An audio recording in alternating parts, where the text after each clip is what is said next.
বংশের তোয়ালে, হ্যাঁ হাম্মাম বোঝো তো, সেলিব্রিটিরা ইউজ করে। তো সেই বংশের তোয়ালে হয়ে তোমার মতো একটা পাতলা সুতির কাপড়ের কাছ থেকে আমাকে কি মোচা শিখতে হবে নাকি? মোচা না শিখিস অন্তত শুকনোটা শিখে যা। তুই যা ধ্যাৎসা মোটা, তোর জল শোকাতে শোকাতে এই গুরু 3-4 বার শুকিয়ে 3-4 বার মোচা হয়ে যায়।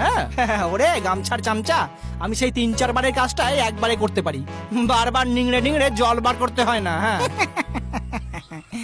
সেদিনকার তোয়ালে বেশি কথা বলে ফেলে। বাবু, আমাদের অতক্ষণ ধরে সকালে হয় না। মজুরের মাথার বেড়ি হতে হয়, তারপরই হয়তো দড়ি হতে হয়। কোমরে আমাদের না জড়ালে ওরা আবার বল পায় না। চাষিটাও কম যায় না। ভাত বইতে থলি হতে হয়, মুড়ি চিবাতে থালি হতে হয়। রোদ্দুরে মাথা রাখতে টুপি কিনতে চায় না। এত গন্ধ ছড়ায় না, ক্লান্ত দেহের ঘামের জলে চোখের জল বোঝা যায় না। সময়ও হয় না, কারণ চর্বিওয়ালা হাতও মুছতে হয়, আবার পান্তা ভাতের পাতও ঢাকতে হয়।